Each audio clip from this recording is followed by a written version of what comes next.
So yes, all students, third semester students, a very good evening to you all and welcome to Enlightened Educators. So ಇವತ್ತು ತುಂಬ important ಮ್ಯಾಟರ್ನೊಂದಿಗೆ ಬಂದಿದ್ದೀನಿ. So you all know that laboratory exams are going on and ಈಗ ನಿಮ್ಗೆಲ್ಲರಿಗೂ laboratory exam ಮುಗ್ದಿರುತ್ತೆ ಅಂತ ನಾನು ಅಂದ್ಕೊಂಡಿದ್ದೀನಿ. ಕೆಲವ್ರಿಗೆ ಮುಗ್ದಿರುತ್ತೆ ಇನ್ನು ಕೆಲವ್ರಿಗೆ ಮುಗ್ದಿಲ್ಲದೆ ಇರ್ಬೋದು. It's according to their schedule, each and every student schedule. So ಅವ್ರ ಸ್ಟೂಡೆಂಟ್ ಹೇಗೆ ಸ್ಕೆಡ್ಯೂಲ್ ಇರುತ್ತೆ ಲ್ಯಾಬ್ ಎಕ್ಸಾಮ್ ಅದ್ರ ಪ್ರಕಾರ ನಡ್ಕೊಂಡು ಹೋಗುತ್ತೆ. ಬಟ್ ಕೆಲವರಿಗೆ ನಿಮ್ಮ ಲ್ಯಾಬ್ ಎಕ್ಸಾಮ್ ಫಿನಿಶ್ ಆಗಿರುತ್ತೆ, you will be free from your lab exams.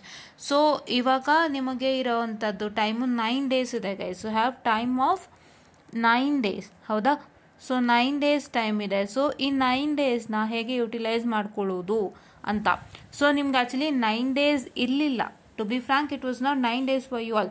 But what happened, your mathematics got postponed. You know, right? Mathematics ಯಾವಾಗ postpone ಆಯಿತು ಅಂತ April 19th ಏನೋ postpone ಆಗಿದ್ದಲ್ಲ. ಸೊ ಏಪ್ರಿಲ್ ತಿಂಗಳಿಗೆ ನಿಮ್ಮ mathematics postpone ಆಗಿರೋದ್ರಿಂದ you got 9 days of your time. ಹೌದಾ? 9 days of your time ಸಿಕ್ಕಿದೆ ನಿಮಗೆ. ಸೊ ಹಾಗಾಗಿ ಇವಾಗ ನಿಮಗೆ ಎಕ್ಸಾಮ್ ಸ್ಟಾರ್ಟ್ ಆಗ್ತಾ ಇರೋದು ನಿಮ್ಮ DST ಯೂಸಿಂಗ್ ವೆರಿಲಾಗ್ ಇಂದ ಸ್ಟಾರ್ಟ್ ಆಗುತ್ತೆ. That is which is on 2/4/2024. ಯಾವಾಗಿಂದ? 2/4/2024. If you calculate it from 24, you get 9 days ಕರೆಕ್ಟಾಗಿ ಸಿಗುತ್ತೆ. ಸೊ ಈ 9 daysನ ಹೇಗೆ ಯುಟಿಲೈಸ್ ಮಾಡ್ಕೊಳ್ಳೋದು? ನಾವು 9 daysಲ್ಲಿ ಈಸಿಯಾಗಿ ಎಕ್ಸಾಮ್ನ ಪಾಸ್ ಮಾಡ್ಬೋದಾ? ಹೌದು ಗೈಸ್, 9 daysಯಿಂದನೂ ನೀವು ಎಕ್ಸಾಮ್ನ ಪಾಸ್ ಮಾಡ್ಬೋದು. ಹೇಗೆ ಪಾಸ್ ಮಾಡ್ಬೋದು ಅಂತ ನಾನು ಹೇಳ್ಕೊಡ್ತೀನಿ. ಭಾಳಷ್ಟು ಜನ ಕರಿಕ್ಯುಲಮ್ಲಿ ಕರೆಕ್ಟಾಗಿ ಓದ್ಕೊಂಡಿರಲ್ಲ. ಏನೋ ಒಂದು ಟೆಸ್ಟ್ ಟೈಮ್ಗೆ ಓದಿ ಏನೋ ಒಂದು ಅವ್ರು ಬರ್ದಿರ್ತೀರಾ, ಸೊ ಅದಕ್ಕೆ ನಿಮ್ಮ ಮಾರ್ಕ್ಸ್ ಸಿಕ್ಕಿರುತ್ತೆ. ಏನೋ ಒಂದು ಇನ್ ದ ಸೆನ್ಸ್, ಫಾರ್ ಎಕ್ಸಾಂಪಲ್ ನಿಮ್ಮ ಒಂದು ಇಂಟರ್ನಲಲ್ಲಿ ಕೆಲವು ಕಾಲೇಜಲ್ಲಿ ಇಂಪಾರ್ಟೆಂಟ್ ಕ್ವಶನ್ಸ್ ಕೊಟ್ಟಿರ್ಬೋದು, ಅದನ್ನು ಓದ್ಕೊಂಡು ಹೋಗ್ಬಿಟ್ಟು ನೀವು ಅದನ್ನೇ ಒಂದು ಒಮಿಟ್ ಮಾಡ್ತೀರಾ and you will get some marks and ಅದೇ ಥರ ನಿಮಗೆ ಆಗಿರುತ್ತೆ. ಬಟ್ ನೀವು ಸಿಸ್ಟಮ್ಯಾಟಿಕ್ ಆಗಿ ಕರೆಕ್ಟಾಗಿ ಓದಿರೋದಿಲ್ಲ ಎಷ್ಟೊಂದು ಜನ. ನಿಮ್ಮ ಒಂದು ಕರಿಕ್ಯುಲಮ್ ಟೈಮಲ್ಲಿ ಅಂದರೆ 3 months ಆಫ್ ಕರಿಕ್ಯುಲಮ್ ಟೈಮಲ್ಲಿ ಸಿಸ್ಟಮ್ಯಾಟಿಕ್ ಆಗಿ ಓದಿರೋದಿಲ್ಲ. ನೀವು ಇಂಟರ್ನಲ್ ಬಂತು ಅಂದ ತಕ್ಷಣ ಮ್ಯಾಮ್ ಇಂಪಾರ್ಟೆಂಟ್ ಕ್ವಶನ್ಸ್ ಅಂತ ಏನೋ ಕೇಳಿರ್ತೀರಾ, ಸರ್ ಏನೋ ಕೊಟ್ಟಿರ್ತಾರೆ, ಅದನ್ನ ಓದ್ಕೊಂಬಂದು ಬರೆದು ನೀವು ಇಂಟರ್ನಲಲ್ಲಿ ಮಾರ್ಕ್ಸ್ ತೊಗೊಂಡಿರ್ತೀರಾ. But when you start studying for external, it happens to affective ಅಲ್ವಾ? ಅಫೆಕ್ಟ್ ಆಗ್ತಾ ಹೋಗುತ್ತೆ. ಸೊ ಏನೋ ಒಂಥರ ಮತ್ತೆ ಓದ್ತಾ ಇದ್ದೀನೇನೋ ಅಂತ ಅನ್ಸಕ್ಕೆ ಸ್ಟಾರ್ಟ್ ಆಗುತ್ತೆ ಮೊದಲಿಂದನೂ. ಸೊ ಈ ಥರ ಎಲ್ಲ ಆಗುತ್ತೆ. ಸೊ ಇವಾಗ ನಿಮಗೆ ಸಿಕ್ಕಿರೋ ಅಂಥದ್ದು 9 days. ಸೊ ಈ 9 daysನಲ್ಲಿ ನೀವು ಸಿಸ್ಟಮ್ಯಾಟಿಕ್ ಆಗಿ ಓದಿ ಪಾಸ್ ಮಾಡ್ಬೋದಾ ಅಂತ ಕೇಳಿದ್ರೆ ಖಂಡಿತ ಮಾಡ್ಬೋದು. ಹೇಗೆ ಮಾಡ್ಬೋದು ಅಂತ ನಾನೊಂದು ಪ್ಲಾನನ್ನು ಕೊಡ್ತೀನಿ.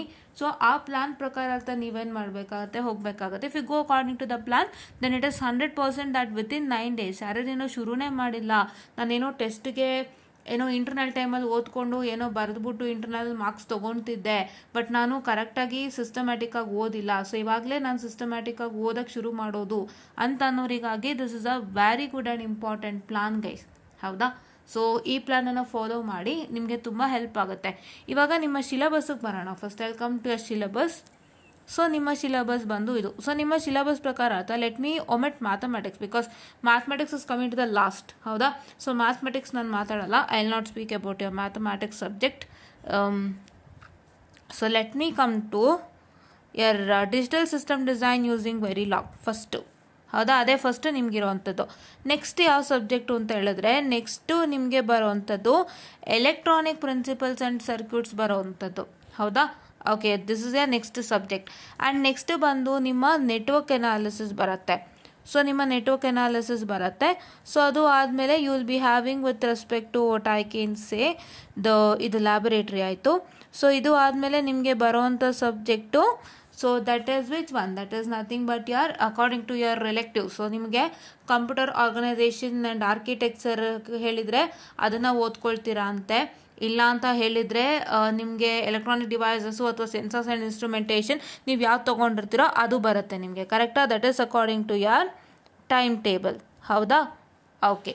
So that is what is one important thing. And along with that, so ಇಲ್ಲಿ ನಿಮಗೆ ಒಂದು ಏನಂತ ಹೇಳ್ತಾರೆ, that is you have be 358 ಅಂತ ಹೇಳಿದ್ರೆ ಅದು ನಿಮ್ಮ ಒಂದು ಇದಿರಬೇಕು. Mostly have another subject that is biology for engineers ಅಂತ ಯಾವುದೋ ಇರಬೇಕು. So that is what is your subject. ಇವಾಗ ನಾವು ನಿಮ್ಮ ಮೇನ್ ಸಬ್ಜೆಕ್ಟ್ಸ್ಗೆ ಕಾನ್ಸಂಟ್ರೇಟ್ ಮಾಡೋಣ. ನಿಮ್ಮ ವೆರಿ ಫಸ್ಟ್ ಸಬ್ಜೆಕ್ಟ್ ಯಾವುದು? Digital system design using Verilog. ಹೌದಾ? Your main subject is digital system design using Verilog. So ಇವಾಗ ನಿಮ್ಮ DST ಯೂಸಿಂಗ್ ವೆರಿಲಾಗಿಗೆ ನಾನೇ ಒಂದು ಸ್ಟಡಿ ಪ್ಲಾನನ್ನು ಕೊಟ್ಟಿದ್ದೀನಿ. First I'll write all the subjects guys, please wait, I tell you what's the matter. So ಈಗ ನಿಮ್ಮ DST using Verilog is your first subject, ಹೌದಾ? ಇದನ್ನು ಯಾಕೆ ಮಾಡ್ತಾ ಇದ್ದೀನಿ ಅಂದರೆ ತುಂಬ ಜನ ಈ 9 ದಿನ ಕರೆಕ್ಟಾಗಿ ಯುಟಿಲೈಸ್ ಮಾಡ್ಕೊಳ್ಳೋಕೆ ಕಷ್ಟಪಡ್ತೀರಾ, ಅವರೆಲ್ಲರಿಗಾಗಿ ಮಾಡ್ತಾ ಇರೋವಂಥ video. Okay, your first subject, ಹೌದಾ? ಸೊ ನಿಮ್ಮ ನೆಕ್ಸ್ಟ್ ಸಬ್ಜೆಕ್ಟ್ ಬಂದು, just a minute guys, I am sorry, yeah I am sorry for the distraction, please wait for 2 minutes. Okay. So your next subject is what I can say EPC, Electronic Principles and Circuits. Your next subject is what I can say NA, Network Analysis, and your next subject is nothing but according to your what I can say which one elective you have taken, according to that it's elective subject ES, ಹೌದಾ? So ಇವಾಗ I tell you your network analysis is the difficult subject. First difficult subject ಅಂದರೆ network analysis. ತುಂಬ ಜನ ನಾನು ಗಮನಿಸಿದಾಗ when I got a feedback from many of the people, they were like ma'am EPC ಮಾಡ್ತಾ ಇದ್ದೀರಾ, teach ಮಾಡ್ತಾ ಇದ್ದೀರಾ ಅಂತ ಕೇಳಿದ್ರು. Many of the people last ma'am EPC teach ಮಾಡ್ತಾ ಇದ್ದೀರಾ ಅಂತ. ಸೊ ಆ್ಯಕ್ಚುಲಿ ಹೇಳಬೇಕಂದ್ರೆ EPC is a theoretical subject guys. It is having derivations and problems mix ಆಗಿರೋವಂಥ ಸಬ್ಜೆಕ್ಟು. ಸೊ ಕೆಲವು ಕಡೆ ಥಿಯರಿ ಇದೆ, ಕೆಲವು ಕಡೆ theory mixed with derivation mixed with problem, 3 ಥರದ್ದು ಇರುತ್ತೆ ಕೆಲವು ಚಾಪ್ಟರ್ಗಳಲ್ಲಿ. ಸೊ ನೀವೇನು ಮಾಡ್ತೀರಾ ಅಂದರೆ ಕಷ್ಟಪಟ್ಟು ನೀವು ಓದಿತು ಅಂತ ಹೇಳಿದ್ರೆ ತುಂಬ ಚೆನ್ನಾಗಾಗುತ್ತೆ ಗೈಸ್. ಕಷ್ಟಪಟ್ಟು ಓದ್ತು ಅಂತ ಹೇಳಿದ್ರೆ ತುಂಬ ಚೆನ್ನಾಗಾಗುತ್ತೆ. ಸೊ EPC ಬಗ್ಗೆ ಅಷ್ಟೊಂದು ತಲೆ ಕೆಡ್ಸ್ಕೊಳ್ಳೋಂಥ ಅವಶ್ಯಕತೆ ಇಲ್ಲ. ಯಾಕೆ ನೀವು EPCಗೆ ತಲೆ ಕೆಡ್ಸ್ಕೊತಾ ಇದ್ದೀರಾ ಅಂದರೆ ಕ್ವಶನ್ಸ್ ಹೇಗೆ ಬರುತ್ತೆ ಅಂತ ನಿಮಗೆ ಗೊತ್ತಾಗ್ತಾ ಇಲ್ಲ. ನೀವು ಒಂದು ಸಲ ಕೂತ್ಕೊಂಡು ಓದಿ ನೋಡಿ, EPC is not that difficult. ತುಂಬ ಏನು ಹೊತ್ಕೊಂಡು ಹೋಗೋಷ್ಟು ಡಿಫಿಕಲ್ಟ್ ಇಲ್ಲ EPC. It is easy only when you try to study it properly you will get to know. But ನಿಮ್ಗೇನಾಗ್ತಾ ಇದೆ, ನಿಮಗೆ ಲ್ಯಾಕ್ ಆಫ್ ಟೀಚಿಂಗ್ ಇರ್ಬೋದು, ಇಲ್ಲ ಲ್ಯಾಕ್ ಆಫ್ ಕ್ವಶನ್ಸ್ ಇರ್ಬೋದು. To be frank it is lack of questions only. Because ಹೆಂಗೆ ಗೊತ್ತಾ, ನಿಮಗೆ ಒಂದು ಟಾಪಿಕ್ನ ನೀವು ಕಲಿತಾ ಇದ್ದೀರಾ ಅಥವಾ ಒಂದು ಸಬ್ಜೆಕ್ಟ್ ಕಲಿತಾ ಇದ್ದೀರಾ ಅಂತಂದರೆ, so you need to know if you are learning any module in any of the subject. So ನಿಮಗೆ ಆ ಮಾಡ್ಯೂಲಿಗೆ ಸಂಬಂಧಪಟ್ಟಂತೆ ಯಾವ ಥರ ಕ್ವಶನ್ಸ್ ಬರುತ್ತೆ, ಏನು ಕ್ವಶನ್ಸ್ ಬರುತ್ತೆ ಈ ಟಾಪಿಕ್ ಮೇಲೆ, ಈ ಟಾಪಿಕ್ ಇಂಪಾರ್ಟೆಂಟ್ ಇದೆಯಾ ಎಕ್ಸಾಮ್ಗೆ ಇಲ್ವಾ ಅನ್ನೋದು ನಿಮಗೆ ಒಂದು ಬೇಕಾಗುತ್ತೆ. ಇಲ್ಲ ಅಂತಂದರೆ ಏನಾಗುತ್ತೆ ಅಂದರೆ ನಿಮಗೆ ಬರೀ ಪಾಠ ಮಾಡ್ಕೊಂಡು ಹೋಗ್ತಿದ್ರೆ ಯು ವಿಲ್ ಫೀಲ್ ದಟ್ ಇದೇನು ಮ್ಯಾಮ್ ಬರೀ ಟೀಚ್ ಮಾಡ್ಕೊಂಡೇ ಹೋಗ್ತಾ ಇದ್ದಾರೆ, ಇದಕ್ಕೇನು ಕ್ವಶನ್ಸ್ ಬರುತ್ತೆ ಅಂತ ಗೊತ್ತಾಗ್ತಾ ಇಲ್ಲ, ಎಷ್ಟು ಇಂಪಾರ್ಟೆಂಟು ಅಂತ ಗೊತ್ತಾಗ್ತಾ ಇಲ್ಲ, ಅಥವಾ ನನಗೆ ಟಾಪಿಕಲ್ಲಿ ಏನಾದ್ರು ಕೇಳಿದ್ರೆ ಕ್ವಶನ್ ನಾನು ಏನು ಬರೀಬೇಕು ಅಂತ ಗೊತ್ತಾಗ್ತಾ ಇಲ್ಲ, ಏನು ಬರೀಬಾರ್ದು ಅಂತ ಗೊತ್ತಾಗ್ತಾ ಇಲ್ಲ, ಇವೆಲ್ಲ ಗೊಂದಲಗಳು ಸ್ಟಾರ್ಟ್ ಆಗಿಬಿಡುತ್ತೆ ನಿಮಗೆ. ಸೊ ಹಾಗಾಗಿ ನಿಮಗೆ ಅವೆಲ್ಲ ಬೇಕಾಗುತ್ತೆ. ಸೊ ಅದನ್ನೆಲ್ಲ ನಾನು ಆಲ್ರೆಡಿ ಕೊಟ್ಟಿದ್ದೀನಿ, ಹೌದಾ? ಅದನ್ನೆಲ್ಲ ನಾನು ಆಲ್ರೆಡಿ ಕೊಟ್ಟಿದ್ದೀನಿ. That is I have given with respect to EPCಯಲ್ಲಿ ಮಾಡ್ಯೂಲ್ ನಂಬರ್ 3, 4 ಆ್ಯಂಡ್ 5ಗೆ ಕೊಟ್ಟಿದ್ದೀನಿ ನಾನು. ದಯವಿಟ್ಟು ನೋಡ್ಕೊಳ್ಳಿ. ಮಾಡ್ಯೂಲ್ ನಂಬರ್ 3, 4 ಆ್ಯಂಡ್ 5ಗೆ ನಾನು EPC ಇಂಪಾರ್ಟೆಂಟ್ ಕ್ವಶನ್ಸನ್ನು ಕೊಟ್ಟಿದ್ದೀನಿ. ಸೊ ನೀವೇನು ಮಾಡ್ತೀರಾ ಅಂತಂದರೆ ಹೋಗ್ಬಿಟ್ಟು ಚೆಕ್ಔಟನ್ನು ಮಾಡ್ತೀರಾ, ಹೌದಾ? You will check it out in my YouTube channel Enlightened Educators, ಹೌದಾ? ಓಕೆ. ಸೊ ಇವಾಗ ನಾನು ಮತ್ತೆ EPCಗೆ ಬರೋದಾದರೆ EPC ಇಸ್ ಈಸಿ ಗೈಸ್. ಕ್ಲೀನಾಗಿ ಸಿಸ್ಟಮ್ಯಾಟಿಕ್ಕಾಗಿ ಓದಿ ಕರೆಕ್ಟಾಗಿ ಆಗುತ್ತೆ. ಸೊ ನೀವು EPCಗೆ ಹೆಚ್ಚು ಟೈಮನ್ನು ಕೊಡೋದಕ್ಕೆ ಹೋಗಬೇಡಿ. ನಾನು 100% ಹೇಳ್ತಾ ಇದ್ದೀನಿ, EPCಗೆ ಹೆಚ್ಚು ಟೈಮನ್ನು ಕೊಡೋದಕ್ಕೆ ಹೋಗಬೇಡಿ. EPCಗೆ ಎಷ್ಟು ಟೈಮ್ ಕೊಡಬೇಕು ಮ್ಯಾಮ್ EPCಗೆ ಈ 9 ಡೇಸಲ್ಲಿ ಅಂತ ಹೇಳಿದ್ರೆ, ನೀವು EPCಗೆ ಒಂದು 2 hours to 3 hours ಕೊಡಿ. Max to max 2 hours to 3 hours ದಿನ ಕೊಟ್ಟರೆ ಸಾಕು. ಅಂದರೆ ನೀವು ದಿನ ಒಂದೊಂದು ಮಾಡ್ಯೂಲ್ ಪ್ರಾಕ್ಟೀಸ್ ಮಾಡಿ. Take 1 module of EPC every day and finish it off, ಆಯಿತಾ? ಸೊ ಇವಾಗ 9 days ಇದೆ ಅಲ್ವಾ ನಿಮಗೆ. So I'll just tell you what you have to do in 9 days. ನಾನು ಯಾಕೆ ಫಸ್ಟೇ EPC ತೊಗೋತಾ ಇದ್ದೀನಿ ಅಂದರೆ ಫಸ್ಟು ಥಿಯರಿದೆಲ್ಲ ನಿಮಗೆ ಕ್ಲಿಯರ್ ಆಗಬೇಕು. ನಿಮಗೆ ಈಗ ಕಷ್ಟ ಇರೋದೇ ನೆಟ್ವರ್ಕು. ಸೊ ನಾವು ನೆಟ್ವರ್ಕಿಗೆ ದಾರಿ ಆಗಬೇಕು ಅಂದರೆ you need to have a plan on EPC and DST. ನಿಮಗೆ EPC ಮತ್ತು DSTಗೆ ಪ್ಲಾನ್ ಇಲ್ಲ ಅಂದರೆ ನೀವು ನೆಟ್ವರ್ಕ್ ಮಾಡೋದಕ್ಕಾಗಲ್ಲ. ಸೊ ನೀವು EPC ಆ್ಯಂಡ್ DSTಗೆ ಟೈಮ್ ಕಳೀತಾ ಹೋದರೆ ಈ 9 ದಿನದಲ್ಲಿ you have 9 days of time. I'll write it in other colour. ನಿಮ್ಗೆ ರೆಡ್ಡಲ್ಲೇ ಬರೀತೀನಿ ಗೊತ್ತಾಗುತ್ತೆ, ರೆಡ್ ಇದಲ್ವಾ. ನಿಮಗೆ 9 days ಇದೆ. ನೀವು ಆ 9 daysನ ಬರೀ EPC ಮತ್ತು DSTಗೆ ಕಳೆದ್ರೆ ಏನಾಗುತ್ತೆ, it is a huge problem for you all guys, ಹೌದಾ? Huge problem for you all. ಎಷ್ಟು ದೊಡ್ಡ ಒಂದು ಪ್ರಾಬ್ಲಮ್ ಆಗುತ್ತೆ ಅಂತಂದರೆ ನೆಟ್ವರ್ಕ್ಗೆ ತೊಂದರೆ ಆಗ್ಬಿಡುತ್ತದು. ಸೊ ಆವಾಗ ನೀವು ನೆಟ್ವರ್ಕ್ಗೆ ಟೈಮಲ್ಲಿ ತುಂಬ ಓದಾಡ್ತೀರಾ. ಸೊ ಅದಕ್ಕೋಸ್ಕರ ನೀವು EPC ಆ್ಯಂಡ್ DSTಗೆ ಒಂದು ಲಿಮಿಟೆಡ್ ಅಮೌಂಟ್ ಆಫ್ ಟೈಮನ್ನು ಕೊಡಿ, ನೆಟ್ವರ್ಕಿಗೆ ಜಾಸ್ತಿ ಟೈಮನ್ನು ಕೊಡಿ, ಆಯಿತಾ. ಆ್ಯಂಡ್ ನಿಮ್ಮ ಎಲೆಕ್ಟಿವ್ ಸಬ್ಜೆಕ್ಟ್ಗೂ ಕೂಡ ಲಿಮಿಟೆಡ್ ಅಮೌಂಟ್ ಆಫ್ ಟೈಮನ್ನು ಕೊಡಿ. ಬಿಕಾಸ್ ಎಲೆಕ್ಟಿವ್ ಸಬ್ಜೆಕ್ಟ್ ಅಂದರೆ if you are taking electronic devices ಸ್ವಲ್ಪ ಕಷ್ಟ ಇದೆ, ಅದಕ್ಕೆ ಸ್ವಲ್ಪ ಜಾಸ್ತಿ ಟೈಮ್ ಕೊಡಿ. ಎಲೆಕ್ಟ್ರಾನಿಕ್ ಡಿವೈಸಸ್ ನೀವೇನಾದರೂ ತೊಗೊಂಡಿದ್ರೆ with respect to your elective ಸ್ವಲ್ಪ ಜಾಸ್ತಿ ಟೈಮ್ ಕೊಡಿ. 2 to 3 hours ಕೊಡಬೇಕಾಗುತ್ತೆ ಅದಕ್ಕೂ. Because electronic devices is quite like semiconductor ಮತ್ತು ಅದು ಇದು ಮೇಲೆ ಹೋಗುತ್ತೆ, ಸ್ವಲ್ಪ ನೆನ್ಪಿಟ್ಕೊಳ್ಳೋದು ಅದೆಲ್ಲ ನಿಮ್ಮ ಹ್ಯಾಂಡಲ್ಲಿರೋದು. ಸೊ ಹಾಗಾಗಿ ಅದನ್ನು ಸ್ವಲ್ಪ ಅದಕ್ಕೂ 2 to 3 hours ಟೈಮ್ ಕೊಡಿ. If you have taken elective say sensors and instrumentation, sensors and instrumentation ನೀವು ತೊಗೊಂಡಿತ್ತು ಅಂತಂದರೆ, ಸೆನ್ಸಾರ್ಸ್ ಆ್ಯಂಡ್ ಇನ್ಸ್ಟ್ರುಮೆಂಟೇಷನ್ S&I ತೊಗೊಂಡಿತ್ತು ಅಂತಂದರೆ, ಅಥವಾ computer COA computer organization and architecture ತೊಗೊಂಡಿತ್ತು ಅಂದರೆ ಅವೆಲ್ಲ ಪರವಾಗಿಲ್ಲ. ಅವಕ್ಕೆ ನೀವು ಒಂದು 2 hours ಕೊಟ್ಟರು ಸಾಕು. 2 hours ತೊಗೊಂಡು ನೀಟಾಗಿ ಓದಿದ್ರು ಸಾಕು, ಆಯಿತಾ. ಸೊ ಇವಾಗ ನನ್ನ ಮ್ಯಾಟರ್ ಏನು ಅಂತ ಹೇಳಿದ್ರೆ you have to have a schedule for EPC and DST such that you will get more time for network. So ಆ ಥರ ಸ್ಕೆಡ್ಯೂಲ್ ಯಾವುದು? ಸೊ ಇವಾಗ ನೆಟ್ವರ್ಕೇ ಕಷ್ಟ, ನೀವು ನೆಟ್ವರ್ಕ್ಗೆ ಚೆನ್ನಾಗಿ ಪ್ರಾಕ್ಟೀಸ್ ಮಾಡಬೇಕು. ಈ 9 ದಿನ ನೀವು ಜಾಸ್ತಿ ಟೈಮನ್ನು ನೆಟ್ವರ್ಕ್ಗೆ ಇಡಬೇಕು. If you are spending 4 hours for EPC and DST, ಇವಾಗ ನಾನು ಹೇಳ್ದಂತೆ EPC ಆ್ಯಂಡ್ DSTಗೆ ನೀವು 4 hours ಸ್ಪೆಂಡ್ ಮಾಡ್ತೀರಾ ಅಂದರೆ ಈ ಟೈಮಲ್ಲಿ ನೀವು ಮ್ಯಾಥಮೆಟಿಕ್ಸ್ ನಿಮ್ಮ ಇಷ್ಟ, ಮಾಡೋಂಗಿದ್ರೆ ಮಾಡಿ, ಬಿಟ್ಟರೆ ಬಿಡಿ 9 ದಿನದಲ್ಲಿ. ಅದು ನಾನು ಹೇಳೋಕ್ಕೆ ಹೋಗಲ್ಲ, ಬಿಕಾಸ್ ನಿಮಗೆ ಮ್ಯಾಥಮೆಟಿಕ್ಸ್ ಪೋಸ್ಟ್ಪೋನ್ ಆಗಿರೋದ್ರಿಂದ. ಸೊ ನಿಮ್ಗೇನಾದ್ರು ಮಾಡಬೇಕು ಅನ್ಸಿದ್ರೆ 9 daysಲ್ಲಿ ಅದು ನಿಮಗೆ ಬಿಟ್ಟಿದ್ದು ಮಾಡಿ. ಬಟ್ ನಾನು ಹೇಳ್ತಾ ಇರೋದು ನಮ್ಮ ಎಲೆಕ್ಟ್ರಾನಿಕ್ಸ್ ಆ್ಯಂಡ್ ಕಮ್ಯುನಿಕೇಷನ್ ಸಬ್ಜೆಕ್ಟಿಗೆ ಸಂಬಂಧಪಟ್ಟಂತೆ ಪ್ಲಾನ್ ಮಾತ್ರ. ಮ್ಯಾಥಮೆಟಿಕ್ಸ್ ನಿಮ್ಗೆ ಇಷ್ಟ ಆಯಿತು ಮಾಡೋಕ್ಕೆ ಅಂತಂದರೆ ಈ 9 ದಿನದಲ್ಲಿ ಯಾವತ್ತಾದರೂ ಒಂದು 3-4 ದಿನನೂ ನೀವು ಒಂದೊಂದೊಂದು ಮಾಡಿಲ್ಲ ಅಂತ ಮಾಡ್ಕೊಳ್ಳಿ, ಕೀಪಿಂಗ್ ಸಮ್ ಟೈಮ್, ಆಯಿತಾ.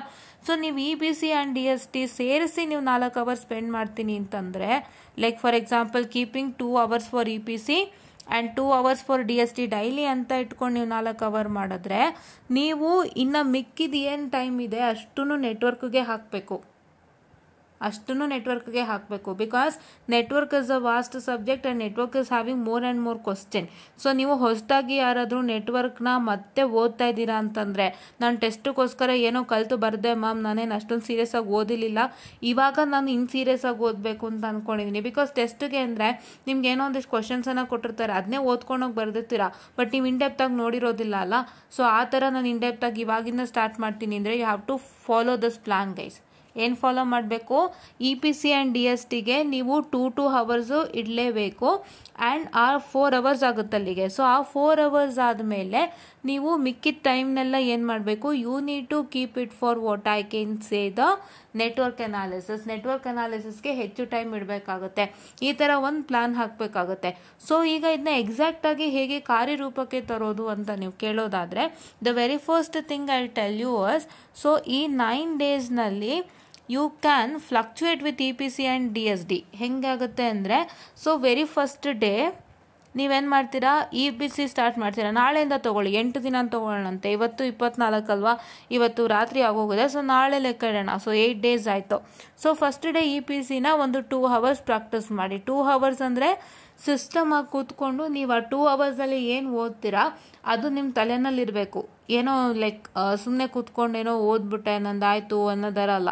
So you to study in such a way that the thing should go into your head. ಆ ಥರ ನೀವು 2 hours ಪ್ರಾಕ್ಟೀಸ್ ಮಾಡಬೇಕು. ಸೊ ಇಲ್ಲಿ ಪ್ರಾಕ್ಟೀಸ್ ಮಾಡ್ಯೂಲ್ ನಂಬರ್ 5 ಟುಮಾರೋ, ಆಯಿತಾ. ನನ್ನ ಪ್ಲಾನೇ ಫಾಲೋ ಮಾಡಿ, ಬೇರೇನೂ ಬೇಡ. ಬಿಕಾಸ್ ನಾನು ತುಂಬ ಒಂದು ರಿಸರ್ಚ್ ಮಾಡಿ ಯಾವ ಮಾಡ್ಯೂಲ್ ಈಸಿ ಇದೆ, ಯಾವ ಮಾಡ್ಯೂಲ್ನ ನೀವು ಕೈಗೆತ್ಕೊಂಡ್ರೆ ನಿಮಗೆ ಕಾನ್ಫಿಡೆನ್ಸ್ ಬರುತ್ತೆ, ಪ್ಲಸ್ ಈಸಿಯಾಗಿ ಮಾರ್ಕ್ಸ್ ತೊಗೊಳ್ತೀರಾ ಅನ್ನೋದನ್ನ ನಾನು ನೋಡಿರೋದ್ರಿಂದ ಹೇಳ್ತಾ ಇದ್ದೀನಿ, ಓಕೆನಾ. Module number 5 ತೊಗೊಳ್ತೀರಾ. ಅದೇ ಥರ ನೆಕ್ಸ್ಟ್ ಏನು ಮಾಡಬೇಕು ಅಂತ ಹೇಳಿದ್ರೆ, ಓಕೆ ಅದೇ ಥರ ನೀವು ಮಾಡ್ಯೂಲ್ ನಂಬರ್ 5 ತೊಗೊಳ್ತೀರಾ. The first day you study EPC module number 5. After you study module number 5, what is that you are suppose to do is that you are going to study with respect to what I can say elective subject ತೊಗೊಳ್ತೀರಾ. ನಿಮ್ಮ elective subject ಯಾವುದಿದೆ ಅದಕ್ಕೆ 2 hours spend ಮಾಡ್ತೀರಾ. ಅದಕ್ಕೆ 2 hours spend ಮಾಡ್ತೀರಾ. ಅದಕ್ಕೆ 2 hours spend ಮಾಡಿದ್ರೆ ಎಷ್ಟಾಯಿತು? 4 hours ಆಯಿತು. ಸೊ 4 hours ಆಯಿತು. You will take care according to your module. So ನಿಮ್ಮ ಎಲೆಕ್ಟಿವ್ ಸಬ್ಜೆಕ್ಟ್ ಬಗ್ಗೆ ನನಗೆ ಐಡಿಯಾ ಇದೆ, ಇಲ್ಲ ಅಂತಲ್ಲ. Have idea on sensors and instrumentation but COA ಮತ್ತು ಎಲೆಕ್ಟ್ರಾನಿಕ್ ಡಿವೈಸಸ್ ಮೇಲೆ ಐಡಿಯಾ ಇಲ್ಲ. ಸೊ ತುಂಬ ಜನಕ್ಕೆ COAನೇ ಎಲೆಕ್ಟಿವ್ ತಗೊಳ್ಳಿ ಅಂತ ಹೇಳಿ ಕೊಡಿಸಿದಾರಂತೆ ಕಾಲೇಜ್ನಲ್ಲಿ. ಸೊ ಬಿಕಾಸ್ ಅದು ಇನ್ ಫ್ಯೂಚರ್ ಹೆಲ್ಪ್ ಆಗುತ್ತೆ ಅಂತ. ಸೊ ಹಾಗಾಗಿ ಅದಕ್ಕೆ ನಾನು ಹೇಗೆ ತಗೋಬೇಕು ಇಂಪಾರ್ಟೆಂಟ್ ಕ್ವಶನ್ಸ್ ಅಂತಲೂ ವಿಡಿಯೋ ಮಾಡಿದ್ದೀನಿ. ನಿಮ್ಮ ಹಳೆ ವರ್ಷದ ಕ್ವಶನ್ ಪೇಪರ್ಗಳು ಸಿಗುತ್ತೆ, ಅದರಲ್ಲಿ ಇಂಪಾರ್ಟೆಂಟ್ ತಗೊಳ್ಳಿ. ಆ್ಯಂಡ್ ನೀವೇ ಓದಿರ್ತೀರ ಅಲ್ವಾ, ಸೊ ನೀವೇ ಓದೋವಾಗ ನಿಮಗೆ ಯಾವುದು ಈಸಿಯೆಸ್ಟ್ ಮಾಡಿಲ್ ಅನಿಸುತ್ತೆ ಅದನ್ನೆಲ್ಲ ಲೀಸ್ಟ್ ಮಾಡ್ಕೊಂಡು ಅದ್ರ ಪ್ರಕಾರ ಅರ್ಥನೇ ಓದ್ಕೊಳ್ಳಿ guys. It is you have to do it. ಹೌದಾ, ಯಾವುದೊಂದು ಮಾಡಿಲ್ ತಗೋತೀರಾ, say you take module number 1. Module number 1 ತಗೊಂಡು 2 hours ಸ್ಪೆಂಡ್ ಮಾಡ್ತೀರಾ. ಸೊ 2 hours ಸ್ಪೆಂಡ್ ಮಾಡಿದ್ಮೇಲೆ ಎಷ್ಟಾಯಿತು, ಇವಾಗ ನಿಮ್ಮ ಒಂದು what I can say you had spent 2 hours for EPC plus 2 hours for a elective. ಎಷ್ಟಾಯಿತು, 4 hours ಆಯಿತು. ಹೌದಾ, ಆ 4 hours ಆದಮೇಲೆ ನಿಮಗೆ ನೆಕ್ಸ್ಟ್ ಉಳಿಯುತ್ತೆ. ನೀವು ಫಾರ್ ಎಕ್ಸಾಂಪಲ್ ಇವಾಗ ನೀವೊಂದು 7ಗೆ ಇದು ಸ್ಟಾರ್ಟ್ ಮಾಡ್ತೀರಾ ಅಂದ್ಕೊಳ್ಳಿ. ಈಗ 7ಗೆ ಇದು ಸ್ಟಾರ್ಟ್ ಮಾಡಿದ್ರೆ 11 o'clock ಕ್ಲೋಸ್ ಆಗುತ್ತೆ. 11 o'clock ಕ್ಲೋಸ್ ಆದಮೇಲೆ 7 to 8, 8 to 9. ಸೊ 2 hours ಆಯಿತು EPCಗೆ. ಆ್ಯಂಡ್ ಸ್ವಲ್ಪ ರೆಸ್ಟ್ ಮಾಡಿ ಮತ್ತೆ ತಿರ್ಗಾ you will take start from 9:30 start ಮಾಡಿದ್ರು 9:30 to 10:30, 10:30 to 11:30. ಸೊ 11:30 ಅಂತ ಇಟ್ಕೊಳ್ಳೋಣ. ಒಂದು ಅರ್ಧ ಗಂಟೆ ನೀವು ರೆಸ್ಟ್ ತೊಗೊಳ್ತೀರಾ ಅಂದರೆ 2 hours ಆದಮೇಲೆ. ಸೊ 11:30. ಸೊ 11:30 ಕ್ಲೋಸ್ ಆಗುತ್ತೆ. ಅದಾದಮೇಲೆ ನಿಮಗೆ ಏನು ಟೈಮ್ ಉಳಿಯುತ್ತೆ till tonight, it is only for network analysis. ಚೆನ್ನಾಗಿ ಪ್ರಾಕ್ಟೀಸ್ ಮಾಡಿ. ಈ 9 ದಿನನ ನೆಟ್ವರ್ಕ್ ಅನಾಲಿಸಿಸ್ ಉಪಯೋಗಿಸ್ಕೊಳ್ಳಿ. ಯಾಕೆ ಹೇಳ್ತಾ ಇದ್ದೀನಿ ಅಂತಂದರೆ ಇದು ಎಲ್ಲರಿಗೂ ಅಪ್ಲೈ ಆಗುತ್ತೆ, not only for the one who started to study network analysis. ನಾವು ಈಗ ಸಿಸ್ಟಮ್ಯಾಟಿಕ್ಕಾಗಿ ಓದೋರಿಗೂ ಜೊತೆಗೆ ಮತ್ತೆ ರಿವಿಷನ್ ಮಾಡ್ತಿರೋರ್ಗು ಹೇಳ್ತೀನಿ. Because you can't expect the problems in network analysis. ನಾನು ಆಲ್ರೆಡಿ ಹೇಳಿದೆ, ನೀವೇನು ಮಾಡಬೇಕು, ಮೆಥಡಾಲಜೀಸ್ನ ಅರ್ಥ ಮಾಡಿಕೊಂಡು ನೀವು ಅಲ್ಲಿ ಯಾವುದೇ ಪ್ರಾಬ್ಲಮ್ ಕೊಟ್ಟರು ಅದು ಅಪ್ಲೈ ಮಾಡಬೇಕು ಅಂತ ನಾನು ಹೇಳಿದ್ದೆ. ಆ್ಯಂಡ್ ನಿಮಗೆ ನಾನು ಏನು ಹೇಳಿದ್ದೆ, ಇಂಪಾರ್ಟೆಂಟ್ ಕ್ವಶನ್ಸ್ ಕೊಡುವಾಗಲೂ ಹೇಳಿದ್ದೆ, ನಿಮ್ಮ ಒಂದು ಮೆಟೀರಿಯಲ್ನಲ್ಲಿ ನಿಮ್ಮ ಒಂದು ಕ್ವಶನ್ ಸೇಮ್ ಇರಬೇಕು. The headline of the question should be the same but the circuit should be different. ಆ ಡಿಫ್ರೆಂಟ್ ಸರ್ಕ್ಯೂಟ್ಗೆ ಸೇಮ್ ಹೆಡ್ಲೈನ್ ಇರೋವಂಥ ಪ್ರಾಬ್ಲಮ್ಸ್ನ ಹೆಚ್ಚು ನೀವು ವರ್ಕೌಟ್ ಮಾಡಬೇಕಾಗುತ್ತೆ ಅಂತ ನಾನು ತುಂಬ ಸತಿ ಹೇಳಿದ್ದೀನಿ. ಅದನ್ನ ನೀವು ಫಾಲೋ ಮಾಡಿ. ಬಿಕಾಸ್ ಇಟ್ ಡಸ್ ಲೈಕ್ ನಿಮಗೆ, ಬಿಕಾಸ್ ಏನು ಮೇನ್ ಮ್ಯಾಟರ್ ಗೊತ್ತಾ ನೆಟ್ವರ್ಕ್ದು, I tell you what is the main matter in network. ನಿಮ್ಮ ನೆಟ್ವರ್ಕ್ ಅನಾಲಿಸಿಸ್ದು ಮೇನ್ ಮ್ಯಾಟರ್ ಅಂದರೆ first you have to understand the concept. ನಿಮಗೆ ಕಾನ್ಸೆಪ್ಟೇ ಅರ್ಥ ಆಗಿಲ್ಲ ಅಂದರೆ ಇಡೀ ಸಬ್ಜೆಕ್ಟು ಕಷ್ಟ ಆಗ್ತಾ ಹೋಗುತ್ತೆ. ನಾನು ಯಾಕೆ ಮಿಷನ್ ನೆಟ್ವರ್ಕ್ ಅನಾಲಿಸಿಸ್ ಅಂತ ಸ್ಟಾರ್ಟ್ ಮಾಡಿದ್ದಂದರೆ I wanted to make network analysis easy. So ನಿಮ್ಮ ಕಾನ್ಸೆಪ್ಟನ್ನು ತುಂಬ ಈಸಿಯಾಗಿ ನಿಮಗೆ ಅರ್ಥ ಮಾಡಿಸ್ಬೇಕು. ಕಾನ್ಸೆಪ್ಟನ್ನ ನಿಮಗೆ ನೀಟಾಗಿ ಅರ್ಥ ಮಾಡಿಸ್ಬೇಕು. ಆ್ಯಂಡ್ ಅದನ್ನು ಅರ್ಥ ಮಾಡಿಕೊಂಡು and you need to see the various problems that is been given in your VTU question paper. So that ಆವಾಗ ನಿಮಗೆ ಇನ್ನೂ ಕಾನ್ಫಿಡೆನ್ಸ್ ಬರುತ್ತೆ.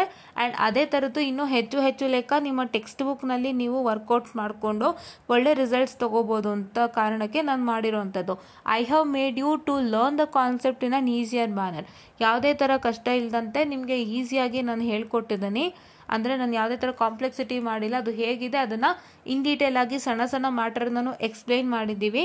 ಸೊ ಹಾಗಾಗಿ ನೀವೇನು ಮಾಡಬೇಕು ಅಂತ ಹೇಳಿದ್ರೆ, what is that you have to do as you have to keep 4 hours for these 2 subjects and in ಮಿಕ್ಕಿದ ಟೈಮೆಲ್ಲ ನೆಟ್ವರ್ಕ್ಗೆ ಇಡಬೇಕಾಗುತ್ತೆ. ಯಾವ ಥರ ನೆಟ್ವರ್ಕ್ನ ವರ್ಕ್ ಮಾಡ್ತೀರಾ ಅಂದರೆ, ನಾನು ಕೊಟ್ಟಿರೋಂಥ ಇಂಪಾರ್ಟೆಂಟ್ ಕ್ವಶನ್ಸ್ನ ತುಂಬ ಜನ ನೋಡಿದ್ದೀರಾ. Very much happier than enough. So ಯಾರ್ಯಾರೆಲ್ಲ ನೋಡಿದ್ದೀರಾ ಆ ಕ್ವಶನ್ಸ್ನ ವರ್ಕೌಟ್ ಮಾಡಿ, ಆ ಕ್ವಶನ್ಸ್ ಜೊತೆಗೆ ಆ ಕ್ವಶನ್ಸನ್ನು ಇಟ್ಕೊಂಡು ನಿಮ್ಮ ಹತ್ರ ಇರೋವಂಥ ಮೆಟೀರಿಯಲ್ಸ್ ಏನೇನಿದೆ, whatever the materials you have, so ಆ ಮೆಟೀರಿಯಲ್ಸ್ನೆಲ್ಲನೂ ನೀವು ಇಟ್ಕೊಂಡು ಏನು ಮಾಡ್ತೀರಾ ಅಂತಂದರೆ, ನನ್ನ ಇಂಪಾರ್ಟೆಂಟ್ ಕ್ವಶನ್ಸ್ ಅಲ್ಲಿ ಏನೇನು ಕೊಟ್ಟಿದ್ದೀನಲ್ಲ ಅದನ್ನ ಇಟ್ಕೊಂಡು, ನಿಮ್ಮ ಮೆಟೀರಿಯಲ್ನ ಇಟ್ಕೊಂಡು ನನ್ನ ಇಂಪಾರ್ಟೆಂಟ್ ಕ್ವಶನ್ಸ್ಗೆ ಸಂಬಂಧಪಟ್ಟಂತಹ ಮತ್ತಷ್ಟು ಕ್ವಶನ್ಸ್ಗಳನ್ನ ನೀವು ಹುಡುಕ್ತಾ ಹೋಗ್ತೀರಾ ಆ್ಯಂಡ್ ಅದನ್ನ ವರ್ಕೌಟ್ ಮಾಡ್ತಾ ಹೋಗ್ತೀರಾ. ಸೊ ಇಲ್ C more and more questions in this 9 days.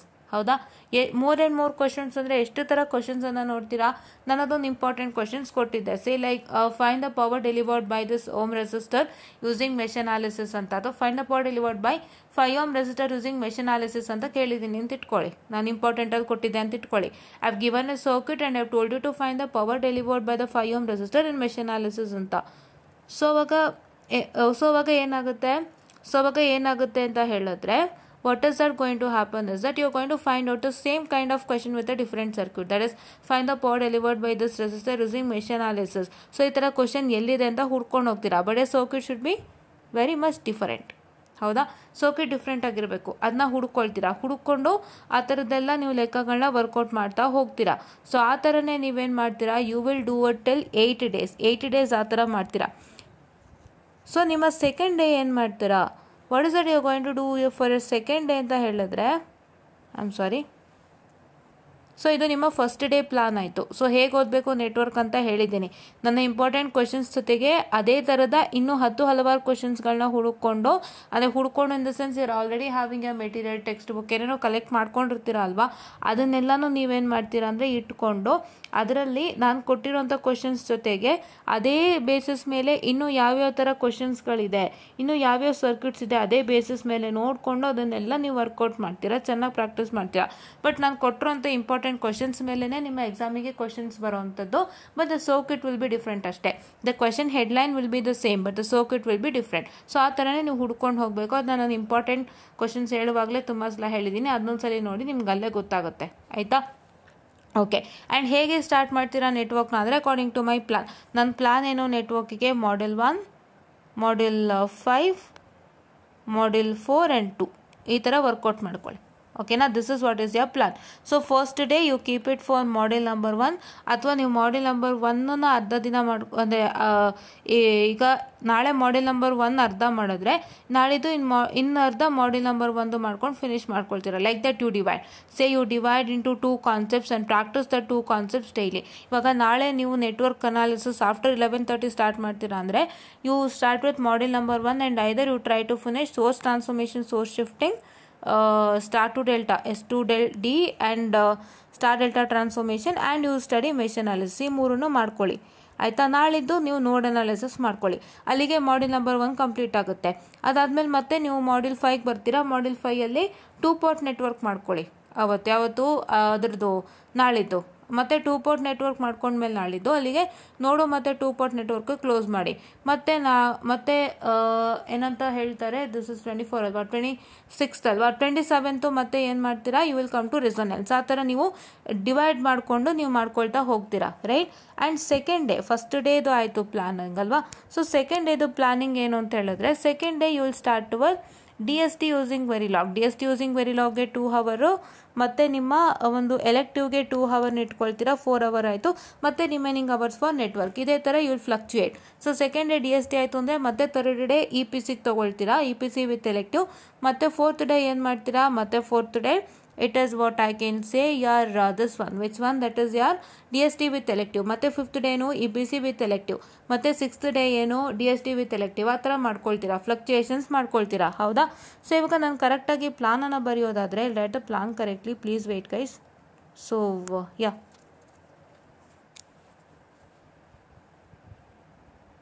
Wait a minute. Okay. So ಪ್ಲಾನನ್ನು ನಾನು ಕರೆಕ್ಟಾಗಿ ಬರಿತೀನಿ ಅಂದರೆ, ಡೇ 1 ಏನು ಮಾಡ್ತೀರಾ, EPC with elective plus elective for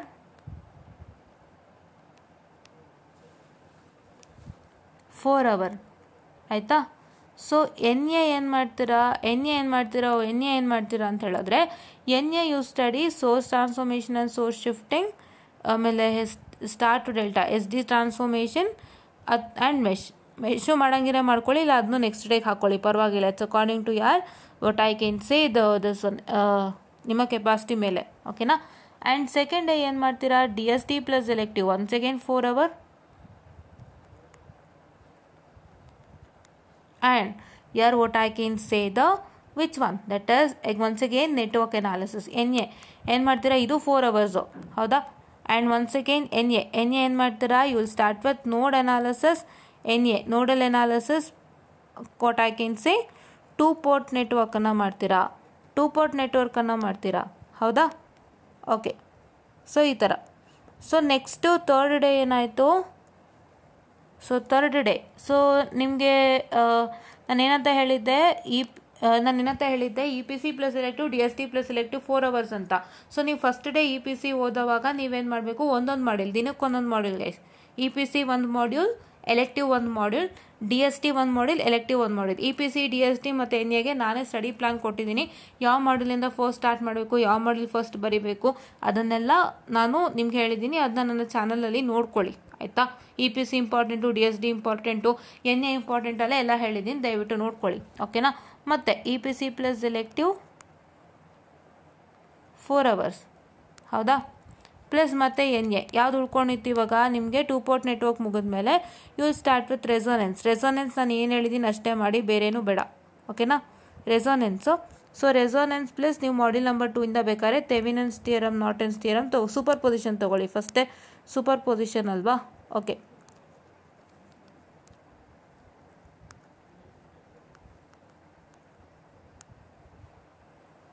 super position. So ಇದೇ ಥರ ನೀವು ಪ್ಲಾನ್ ಹಾಕ್ಕೊಂಡು ನೆಕ್ಸ್ಟ್ ಕಂಟಿನ್ಯೂ ಮಾಡ್ಕೊಂಡು ಹೋಗ್ತೀರಾ. ಹೌದಾ. ಸೊ ಈಗ ಆಲ್ರೆಡಿ ನಾನು 3 ದಿನದ ಕೊಟ್ಟಿದ್ದೀನಿ. ಸೊ ಅದೇ ಥರ ಇನ್ನು 4th ಡೇದು ನಿಮ್ಗೆ ಈಸಿಯಾಗಿ ಗೊತ್ತಾಗಿರುತ್ತೆ. ಡಿ ಪ್ಲಸ್ ಎಲೆಕ್ಟಿವ್ ಮತ್ತು NA ಇನ್ನೇನೇ ನನಗೆ ಕಂಟಿನ್ಯೂ ಮಾಡ್ಕೊಂಡು ಹೋಗಿ. ಥೆವೆನಿನ್ಸ್, ನಾರ್ಟನ್ಸು ಮತ್ತು ಯಾವುದಾದ್ರು ನಿಮ್ಮ ರೆಸಿಪ್ರೋಸಿಟಿ ಅಲ್ಲ ಮಿಲೆಮನ್ಸ್ ಥಿಯರಮು ಆ ಥರ ನೀವು ಕಂಟಿನ್ಯೂ ಮಾಡ್ಕೊಂಡು ಹೋಗ್ತೀರಾ. ಸೊ ಈ ಥರ ಒಂದು ಪ್ಲ್ಯಾನನ್ನು ಹಾಕ್ಕೊಳ್ತೀರಾ. ಸೊ ನೀವು NA ಓದಬೇಕಾದ್ರೆ ಇಡೀ ಒಂದು ಮಾಡ್ಯೂಲ್ ಕಂಪ್ಲೀಟಾಗಿ ಓದೋಕ್ಕೆ ನಿಮಗೆ ಶಕ್ತಿ ಇದೆ ಅಂದರೆ ಖಂಡಿತ ಓದಿ, ಪರವಾಗಿಲ್ಲ. ಇವಾಗ ನೀವು ನಾಳೆಯಿಂದ ಸ್ಟಾರ್ಟ್ ಮಾಡಿದ್ರೆ if you finish your EPC plus elective for 4 hours and whatever the extra time you remain with till you sleep. So extra time ಏನು ರಿಮೈನ್ ಆಗುತ್ತೆ ಆ ಟೈಮಲ್ಲಿ ನೀವು ಮ್ಯಾಮ್ ನಾವು ಒಂದೇ ಮಾಡ್ಯೂಲ್ ಮುಗಿಸ್ತೀನಿ ಮ್ಯಾಮ್, ನಾವು 3 ಕಾನ್ಸೆಪ್ಟ್ ಓದಲ್ಲ ಮ್ಯಾಮ್, ನಂಗೆ ಒಂದೇ ಮಾಡ್ಯೂಲ್ ಓದೋ ಶಕ್ತಿ ಇದೆ ಅಂದರೆ ಖಂಡಿತ ಒಂದೇ ಮಾಡ್ಯೂಲ್ ಓದಿ, ಪರವಾಗಿಲ್ಲ. ಇಲ್ಲ ಶಕ್ತಿ ಇಲ್ಲ ಅಂತ ಹೇಳಿದ್ರೆ you can divide your concepts into module into 3 concepts ಆಗಿ ಪ್ರಾಕ್ಟೀಸ್ ಮಾಡ್ಕೊಂಡು ಹೋಗ್ಬೋದು. I suggest you to start with 3 concept ಒಂದೇ, ಬಿಕಾಸ್ ನಿಮಗೆ ತುಂಬ ಲೆಕ್ಕಗಳನ್ನ ನೋಡಬೇಕಾಗುತ್ತೆ. ಸೊ ಹಾಗಾಗಿ 3 ಕಾನ್ಸೆಪ್ಟಿಂದ ಸ್ಟಾರ್ಟ್ ಮಾಡಿ, ಆವಾಗ ಇನ್ನೂ ಈಸಿ ಆಗುತ್ತೆ. ಓಕೆ, ಸೋರ್ಸ್ ಟ್ರಾನ್ಸ್ಫಾರ್ಮೇಷನ್, ಸೋರ್ಸ್ ಶಿಫ್ಟಿಂಗಿಂದನೇ ತುಂಬ ಲೆಕ್ಕಗಳು ನೋಡಬೇಕಾಗುತ್ತೆ. ನಾನು ಕೊಟ್ಟಿರೋದು ಈ ಥರ ಕ್ವಶನ್ಸ್ ಬರುತ್ತೆ ಅಂತ, ನೀವು ಅದ್ರ ಮೇಲೆ ವೇರಿಯಸ್ ಸರ್ಕ್ಯೂಟ್ಸ್ ಮೇಲೆ ವರ್ಕೌಟ್ ಮಾಡಬೇಕಾಗುತ್ತೆ. ನಾನು ಕೊಟ್ಟಿರೋ ಹೆಡ್ಲೈನ್ ಮತ್ತು ಮೇಲೆ ವೇರಿಯಸ್ ಸರ್ಕ್ಯೂಟ್ಸ್ ಮೇಲೆ ವರ್ಕೌಟ್ ಮಾಡಬೇಕಾಗುತ್ತೆ. Headline will be the same but circuits will be different. Various circuits ಮೇಲೆ ವರ್ಕ್ ಮಾಡಬೇಕಾಗುತ್ತೆ. ಸೊ ಹಾಗಾಗಿ ನೀವೇನು ಮಾಡ್ತೀರಾ ಅಂತ ಹೇಳಿದ್ರೆ you have to take more time. So ಹಾಗಾಗಿ ನನ್ನ ಬೆಸ್ಟ್ ಸಜೆಷನ್ 3 ಕಾನ್ಸೆಪ್ಟ್ಸಾಗಿ ಡಿವೈಡ್ ಮಾಡ್ಕೊಂಡು ಓದ್ಕೊಳ್ಳಿ. ಆಯಿತಾ. ಈ ಥರನೇ you continue till the 8th day. ಓಕೆನಾ, 8th ಡೇ ತನಕ ನೀವು ಕಂಟಿನ್ಯೂ ಮಾಡ್ಕೊಳ್ಳಿ. ಆಮೇಲೆ ನೀವು ಏನೇನು ರಿವಿಷನ್ ಮಾಡಿರ್ತೀರ ಅದನ್ನೆಲ್ಲ ತಲೆನಲ್ಲಿ ಇಟ್ಕೊಳ್ಳಿ. ಸೊ ನಿಮಗೆ ಇವಾಗ ಕರೆಂಟ್ಲಿ ಹೇಳೋದಾದರೆ ನಿಮಗೆ ಪ್ರತಿಯೊಂದು ಸಬ್ಜೆಕ್ಟ್ಗೂ you will be having a day ಗ್ಯಾಪೇ ಇರೋವಂಥದ್ದು, ಅಂದರೆ 1 ಡೇ ಗ್ಯಾಪ್ ಇರೋವಂಥದ್ದಲ್ವಾ. ಸೊ ಹಾಗಾಗಿ ನೀವು ಆವಾಗ ಏನೇನು ರಿವಿಷನ್ ಮಾಡಿದ್ದೀರಾ ಅದನ್ನ ಜಸ್ಟ್ ಒಂದು ಗ್ಲಾನ್ಸ್ ಮಾಡ್ಕೊಳ್ಳೋಕೆ ಟ್ರೈ ಮಾಡಿ. ಅದಕ್ಕೂ ನಾನೊಂದು ಪ್ಲಾನನ್ನು ಕೊಡ್ತೀನಿ ಇನ್ ಫ್ಯೂಚರ್. ಬಟ್ ಈ 9 ಡೇಸ್ದು ಇದೇ plan. What is the plan? ಈ 9 ಡೇಸ್ದು ಇದೇ ಪ್ಲಾನ್. ಇದನ್ನ ಫಾಲೋ ಮಾಡ್ಕೊಂಡು ಹೋಗ್ತೀರಾ. ನೀವು ಯಾವತ್ತಿಗೂ ಹೇಳ್ತಾ ಇದ್ದೀನಿ EPC ಮತ್ತು ಎಲೆಕ್ಟಿವ್ ಮತ್ತು DSTಗೆ ಬರೀ 2 hours ಇಡಬೇಕು. ನೆಟ್ವರ್ಕ್ಗೆ ಕಂಪ್ಲೀಟ್ ಟೈಮ್ ಇಡಬೇಕು. ನೆಟ್ವರ್ಕ್ನೇ ಹೆಚ್ಚು ಪ್ರಾಕ್ಟೀಸ್ ಮಾಡಬೇಕು.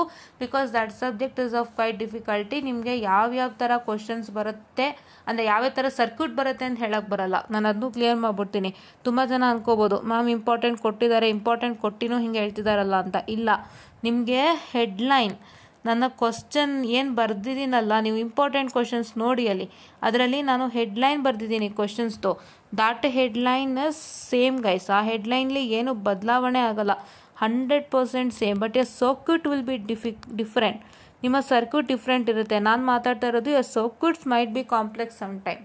ನಿಮ್ಮ ಸರ್ಕ್ಯೂಟ್ಸು ಕಾಂಪ್ಲೆಕ್ಸ್ ಆಗಿರುತ್ತೆ ಸಮ್ಟೈಮ್. ಸೇಮ್ ಹೆಡ್ಲೈನ್ ಕೊಟ್ಟಿರ್ತಾರೆ ಬಟ್ ನಿಮ್ಮ ಸರ್ಕ್ಯೂಟ್ನ ಬೇಕಂತ ಕಾಂಪ್ಲೆಕ್ಸ್ ಮಾಡಿರ್ತಾರೆ. ಸೊ ಹಾಗಾಗಿ ನೀವು ಎಲ್ಲ ಥರ ಸರ್ಕ್ಯೂಟ್ಸ್ ಮೇಲೆ ವರ್ಕ್ ಮಾಡಬೇಕಾಗಿರೋದ್ರಿಂದ ಸೊ ಈ 9 ಡೇಸ್ಗೆ ನೆಟ್ವರ್ಕ್ಗೆ ಹೆಚ್ಚು ಟೈಮ್ ಇಡಿ. Please to follow this plan. You can easily crack your exams ಅಂತ ಹೇಳ್ತಾ ಸೊ ಇದಿಷ್ಟು ಇವತ್ತಿನ ಕ್ಲಾಸ್ ಆಗಿತ್ತು. ದಯವಿಟ್ಟು ಫಾಲೋ ಮಾಡಿ, ದಯವಿಟ್ಟು ಇದನ್ನೇ ಉಪಯೋಗಿಸ್ಕೊಳ್ಳಿ. EPC ಎಲೆಕ್ಟಿವ್ DSTಗೆ ಕಡಿಮೆ ಟೈಮ್ ಕೊಡಿ, ಬಿಕಾಸ್ ನಿಮಗೆ ಬೇಗ ತಲೆಗೆ ಹೋಗುತ್ತೆ. ಬಟ್ ನೆಟ್ವರ್ಕ್ಗೆ ತುಂಬ ವರ್ಕ್ ಬೇಕಾಗುತ್ತೆ, ತುಂಬ ವರ್ಕ್ ಮಾಡಬೇಕಾಗುತ್ತೆ. ಸೊ ಹಂಗಾಗಿ ಅದಕ್ಕೆ ನೀವು ಹೆಚ್ಚು ಟೈಮನ್ನು ಇಡಿ, ಆಯಿತಾ. ಸೊ ಈ ಪ್ಲಾನನ್ನು ಇಟ್ಕೊಂಡು ನಿಮ್ಮ ಲಂಚ್ ಟೈಮ್, ನಿಮ್ಮ ಬ್ರೇಕ್ಫಾಸ್ಟ್ ಟೈಮ್ ಆ್ಯಂಡ್ ನಿಮ್ಮ ಅದರ್ ವರ್ಕ್ದೆಲ್ಲ ಒಂಚೂರು ಅಡ್ಜಸ್ಟ್ ಮಾಡಿಕೊಂಡು ನೀವು ನೆಟ್ವರ್ಕಿಗೆ ಹೆಚ್ಚು ಟೈಮನ್ನು ಕೊಡಬೇಕಾಗುತ್ತೆ. ಬಟ್ EPC DST ಆ್ಯಂಡ್ ಎಲೆಕ್ಟಿವ್ಗೆಲ್ಲ only 2 hours is enough. ಓಕೆನಾ. So this is what is for today session ಅಂತ ಹೇಳ್ತಾ ಥ್ಯಾಂಕ್ ಯು.